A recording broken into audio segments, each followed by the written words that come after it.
Good morning, and thank you so much for having me here during this one-day conference here in Rome.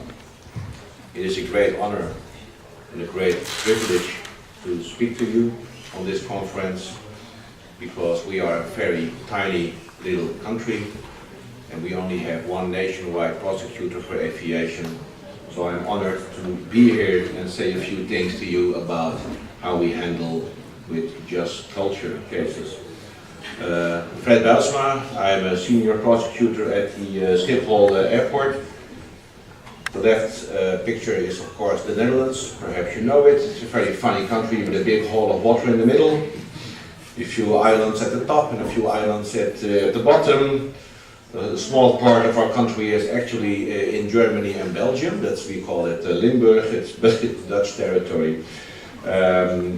The right picture is Schiphol Airport. The aviators among you of course recognize the runways. And the red circle, there's my office. I have a few at Zwanenburgbaan, 18 Center. And if it's in use, I can see the planes going up and down from the place where I am. Besides aviation, our office at Schiphol, our main office is in the place of Haarlem in North Holland, state of North Holland. And besides aviation, our Schiphol prosecution office is in charge of drugs encountering, mostly from the Dutch Caribbean and from South America, in particular the country of Suriname is between the Guianas and Brazil, former Dutch colonies. In 75 it was a state of its own, but we still have to deal with the drugs that are coming into the Netherlands as a little present from the past, I think. We have drugs like drugs swallowers, body pushers and drugs couriers. We handle these cases on a regular basis. Every week we have about 20 to 25 drugs cases at Schiphol Airport. We have international organized crime, mostly in South America and the Dutch Caribbean, and besides that we have a lot of cases like human trafficking, false travel documents, and a lot of terrorism threats, not really terrorism cases, thank God for that. Before I say something about just culture, I think it's necessary for the judiciary among you and the aviators that I tell you a few broad outlines about our legal criminal system, because it's slightly different than the Italian system and it has a few opportunities which the prosecutors in the Netherlands, we are very glad with these possibilities. At first, I tell you that the goal of the prosecution office is to detect and investigate criminal offenses, of course. Together with the law enforcement institutes we have national police, so that's very easy for us to handle. We are all federal prosecutors. We are not only capable of doing the cases in our district. I can do all the cases, you name it, we can do it in all places in the Netherlands. So that's very convenient if you have to work on a case in Groningen or in Limburg. There's not a problem to go there. We have the competence. We work with the national police, and of course we have some special investigation authorities like tax investigations units and drug encountering units. And of course, that's a great privilege for the nationwide prosecutor for aviation. We have a special unit, it's called the aviation police. It's 113 persons, including flying police officers who have a private pilot license, so they are pilots and they know what they are talking about if it concerns aviation cases. They are under the demand of the prosecutor. All the police in the Netherlands is on demand of the prosecutor.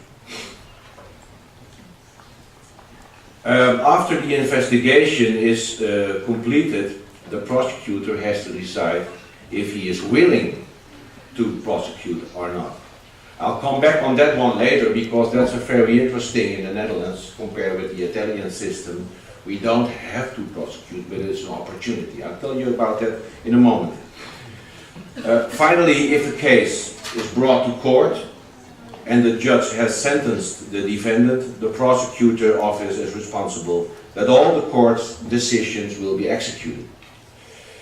The main sentences are in the Netherlands a money fine, imprisonment, community service, driving or flying license suspensions, confiscating by the government, withdrawal from society, and placement in an institution for behavioral treatment. Now I'll come back on that principle of expediency or opportunity. As I said before, the Dutch prosecutor is not obliged to prosecute. This is called the principle of expediency or the opportunity. And it means that the prosecutor decides himself, independently, whether a punishable offense is being prosecuted or not. It's a very important feature, I think, for the prosecutor, because we don't have to go to a judge to ask him whether to drop a case or not. We can decide on our own. In our criminal act is stipulated that the prosecutor may decide not to prosecute, I quote, on grounds derived from the general interest. The prosecutor may, for instance, drop a case when the case is too insignificant, or we have insufficient evidence, or the interest of the suspect or his family would be harmed excessively by the prosecution. I give you a few other examples of when we not prosecute and drop a case. The suspect is wrongly identified as a suspect.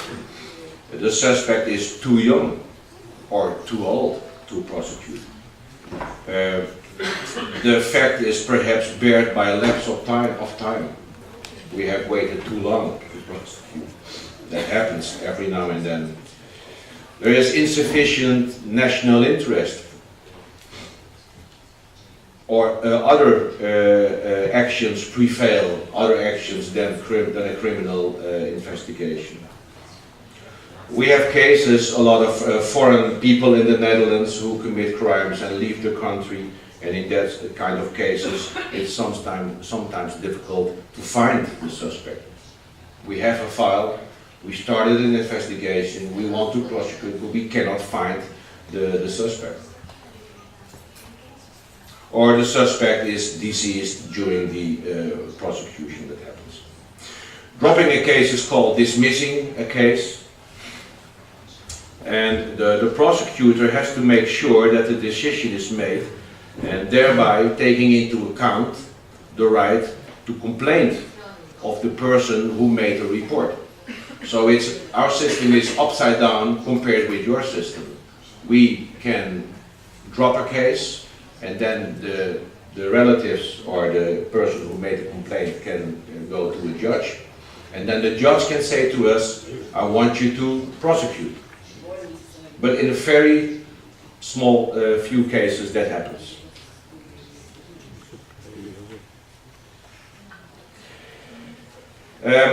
I'd like to say on this point that the demand to blame someone, there is the confidence in the professional and his organization, and I'm talking about the aviators and the air traffic controllers. I will tell you later about how we handle just culture, but we have a trust in the freight carriers and the air traffic controllers. So the cases we prosecute in aviation, they are very, very few. I'll give you a few numbers later on. And during this presentation, I will focus on the way we operate as prosecutors in aviation cases, and I give you an overview of my personal expectations and experiences in the Netherlands concerning aviation investigations. That's why I call this presentation Aviation meets Judiciary. There are two big differences between aviation and the judicial work, because the aviation is by nature international, it is dynamic, and it is very sensitive to safety. On the other hand, we have the world of the prosecutor, and that's by nature national. It's only between the country borders. It is resistant to progressive change, and it is very sensitive to the rule of law. And these two distinct worlds, with its own professionals in aviation, air traffic control, and the judicial system, they meet every now and then. And there we have a problem. And between these two worlds, we have the world of what we call just culture. And just culture stresses the often complicated relationship between the propagation of aviation safety and the administration of justice at the national level. If you have a look at the nationwide prosecutor for aviation, it's the balloon in the middle. We have a lot of parties involved.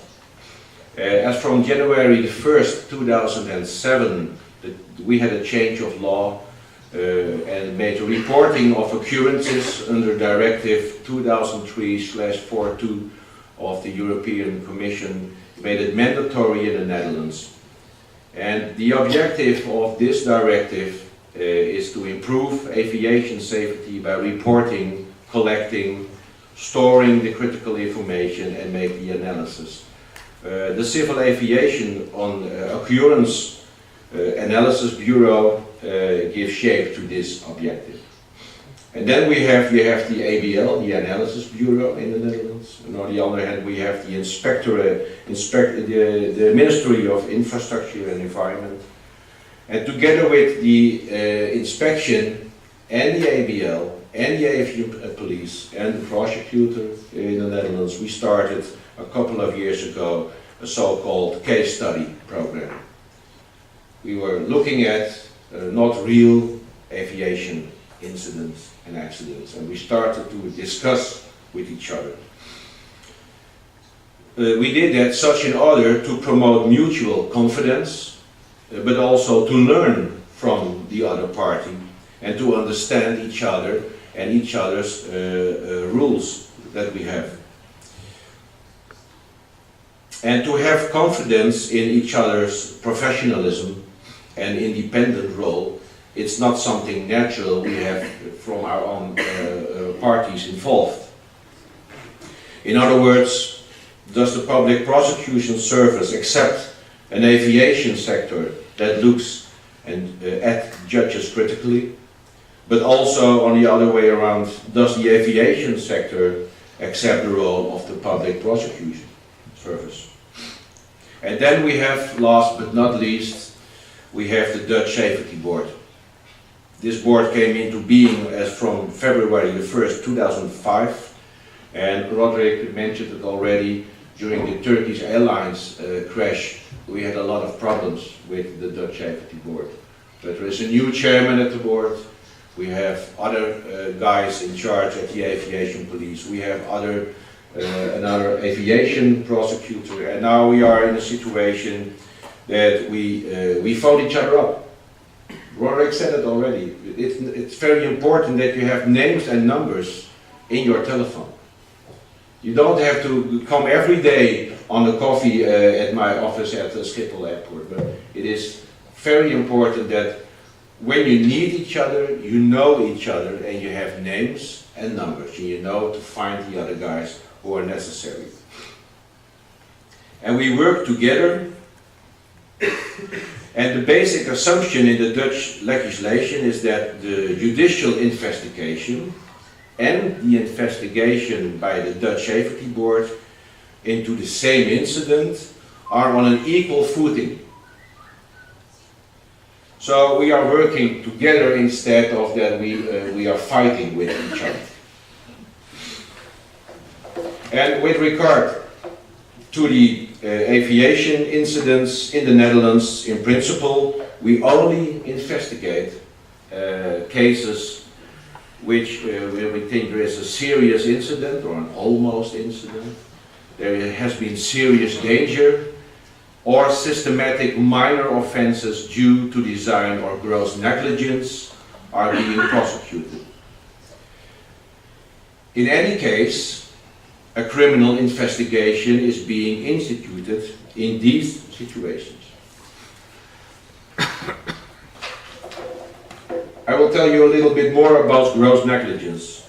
It means to, according to Dutch law, a considerable degree of culpable imprudence, like insufficient precautions, consciously taking an irresponsible risk, physical or psychological insuitability of a pilot or a traffic controller. Accidents and serious incidents very often occur. When mistakes are involved, they can often be labeled as what we call honest mistakes. And I would not qualify that as criminal behavior. But however, in a very small number of cases, there are questions that raise on the relevance and motives of some criminal prosecution and court cases. The most important question in this issue is, to my opinion, who will determine whether a mistake was made by a qualified professional acting in a responsible manner, or whether this was a clear case of gross negligence. And such a call, whether it is a gross negligence or not, such a call can only be made, in my opinion, by a professional from the judiciary, a prosecutor, and at the final end, of course, a judge in a court of law.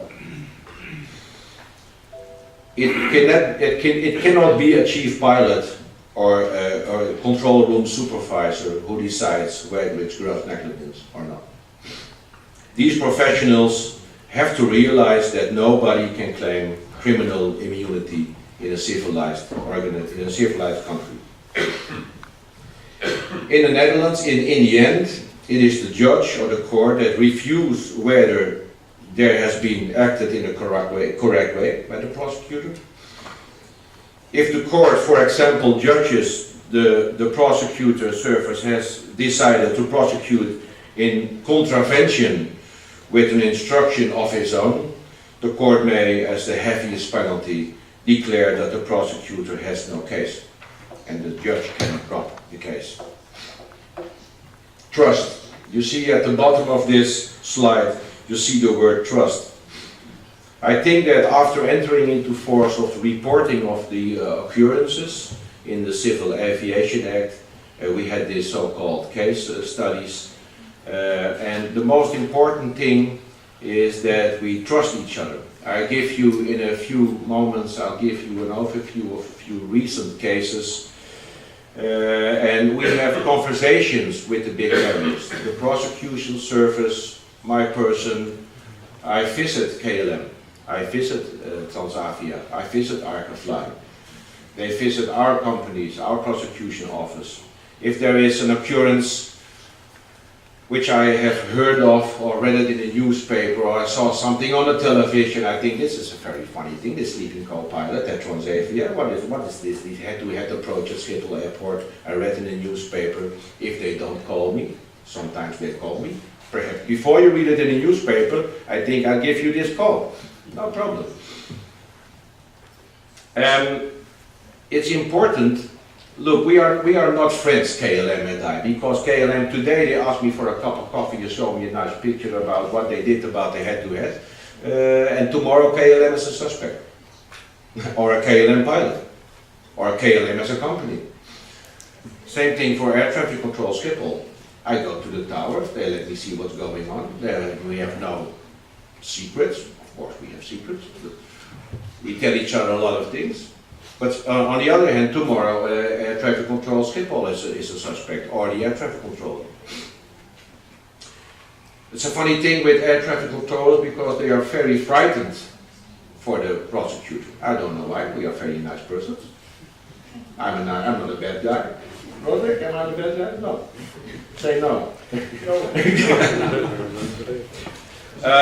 But it's very interesting that when I have this introduction speeches at KLM, at Transavia, at Air Traffic Control Schiphol, and every time I'm there, they start about the Delta case. It was a runway incursion 12 years ago, and an air traffic controller went to the court after he has been prosecuted, and every time they start about this case, they say, okay guys, let's bury the past, let's talk about the future. Give me two or three other examples of the last couple of years. And everybody is quiet in the room. I say, one example in the last 12 years, besides the Delta case? None. So, I'm telling you this because they are, sometimes they are stuck in the history, what happened. But in the new structure we have, in the new just culture, this will not happen again. I hope so. Okay, this one. We have the aviation sector, we have the Dutch Safety Board, and we have the prosecutor. What we did in the Netherlands, we were talking with these authorities, or all Dutch authorities, and we said we have to write something down. So we have this cooperation protocol in which we actually state, it's on the internet, I believe the Dutch Safety Board has also an English version. On the internet, the prosecution service, I'm sorry, we don't have any English versions of what we do.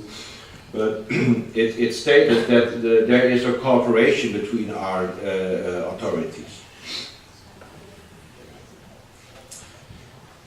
I'd like to stress once again that it's for the nationwide prosecutor for aviation, it is very important that I have aviation police. They are of great value because of their knowledge, not only concerning aviation technology, but also they are very well into aviation regulation, which is very complicated. All right, we have been waiting for this. Just to illustrate how we work with just culture, I have two recent cases from daily practice. I will not say it happens every day at Schiphol Airport, thank God for that. Perhaps it happens every day, but they don't tell me. That is very well possible. Also in just culture, they don't have the obligation to tell me. I have the case of the pilot locked out out of the cockpit while the co-pilot sleeps. You heard about it perhaps? Never happened in Italy, of course not with Alitalia, but in the Netherlands it happens every now and then. And we have the loss of separation over Uitgeest. Uitgeest is a small village next to Schiphol Airport. And there was a loss of separation. I start with the easy one. That's the sleeping co-pilot. This is not a real picture out of the cockpit, but just to illustrate what happened. You see this nice couple. It's not turbulence, it's just the captain snoring what you hear. This incident took place in September of this year. The airliner was en route from Greece to the Netherlands. The captain stepped out of the cockpit to take a bathroom break after he has been 2.5 hours flying in his cockpit. When he returned short time later, I think a couple of minutes, he came back and the pilot used the intercom to ask the first officer to open the door. There was no answer. For 3 times there was no answer. Finally he pushed the emergency code and there's a big alarm going off in the cockpit. He didn't wake up. Finally there was banging on the door and finally they succeeded in opening the door from the outside. And when the captain stepped into the cockpit, he saw his co-pilot asleep. Dutch Airlines Transavia started an investigation. The Dutch Safety Board started an investigation. How do I know this? Because I called the day when I hear this, I called the Safety Board and I called Transavia. I say, what's going on? What are you going to do? Before I do something. So we are laid back. I just wait. Of course I can start an investigation, of course. It's no problem. I can say to the aviation police, get co-pilot, get the captain, get all crew, as witnesses.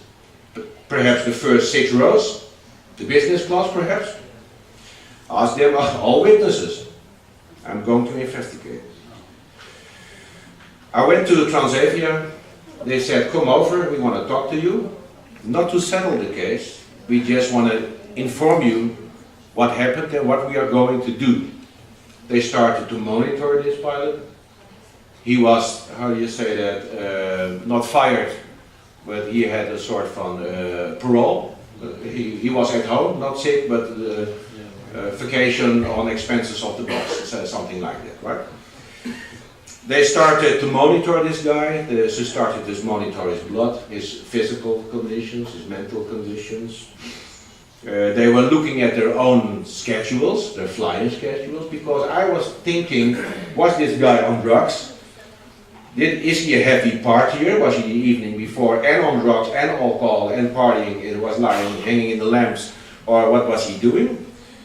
And they also told me immediately, we are looking at our safety program and we are thinking about, is it really necessary that a pilot is going out of the cockpit if he goes to the restroom? Perhaps you have to build in a restroom in the cockpit. Small one, perhaps, you never know. Perhaps it is necessary that when a pilot is going out of the cockpit, one of the cabin attendants comes in to watch the other pilot that he's not going to sleep. We have been laughing about this for, yeah, that's a good idea, we could do that. We could hang a camera in the cockpit to watch the cabin attendant out of the back of the plane to watch the pilot if he's asleep. We can laugh about this, but I had the feeling that Transavia was looking very serious about this case. And every now and then I'm there, I come back on this case. I say, oh, how was about your sleeping pilots? Do you have more sleeping pilots, or it's going very well now? They can tell me anything, of course. They can say they work on a great safety program and do nothing when I leave. It's possible. But then we come back, if we notice that, then I'm coming back once again for the last time and tell about the trust we have in each other. The other thing is, if they don't invite me, I'm not coming over there. I think, it's not to threaten, but I think the number of investigations will go up.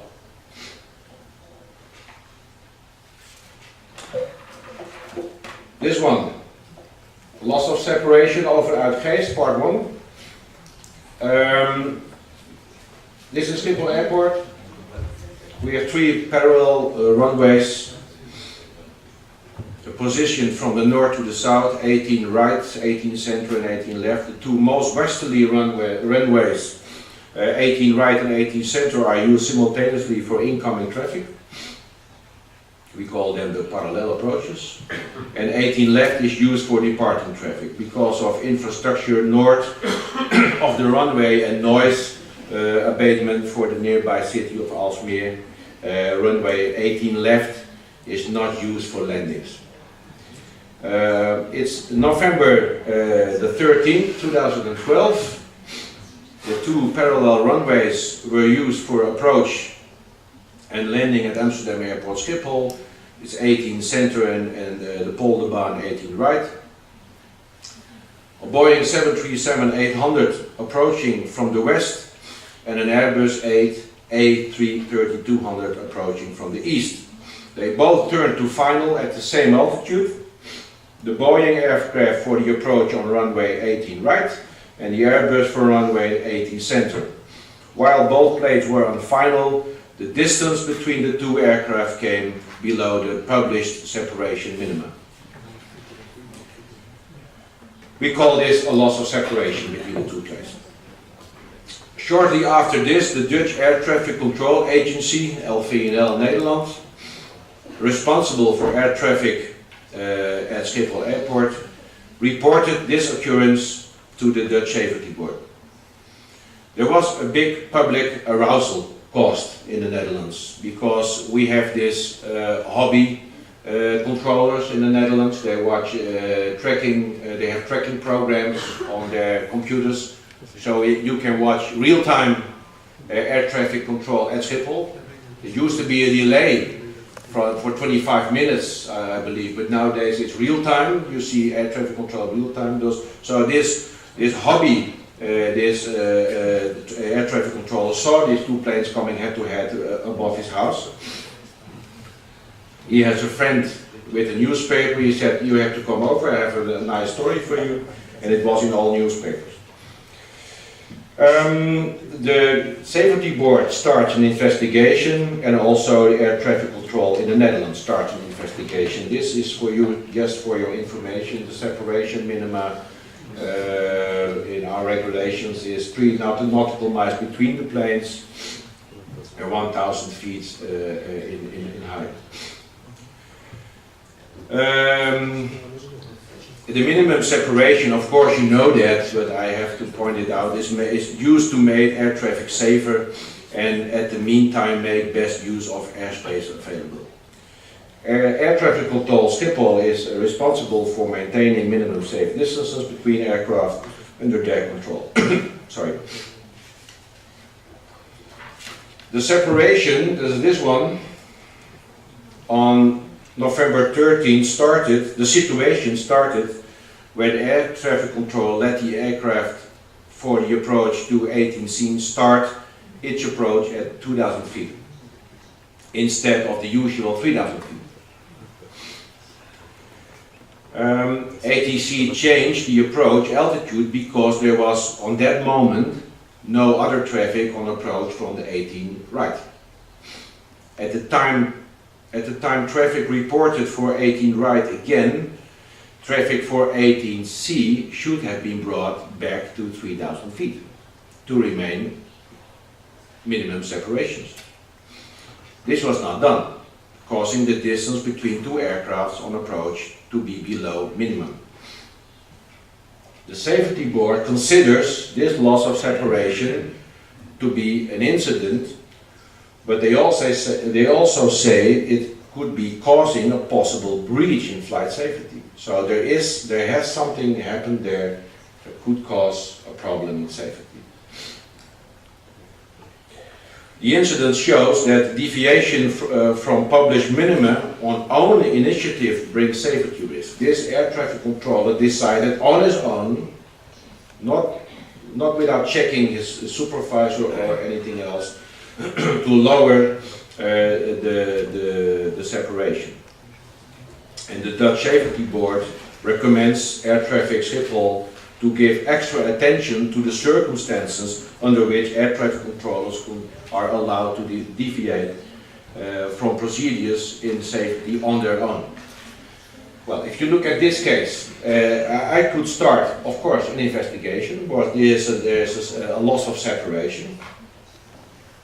That's perhaps a criminal offense, and I could take this air traffic controller I could start the prosecution, this air traffic controller. What we did, I talked to the chief of the air traffic controls at Schiphol. I talked to the safety board. Are you starting an investigation? Yes, we are. When do you think your final report or your concept report is ready? Can I have a look at it? It's no problem. Of course you can have a look at it. Sometimes they don't allow me to look at their report, but we have a little chat and they tell me in broad outlines what will be in their report, so it's no problem. And also in this case, it was a serious matter. I talked about this one with my chief prosecutor, because when you start an investigation, I think, we believe that what you have built up in what we call trust, it could go out of hand in a couple of minutes. If you say, I start an investigation concerning this air traffic control, you start an investigation against this authority. And we have this saying in the Netherlands, trust, it comes by foot, but it goes out by horse. So you have to build it up very slowly, but if it's gone, it is gone for the next couple of years.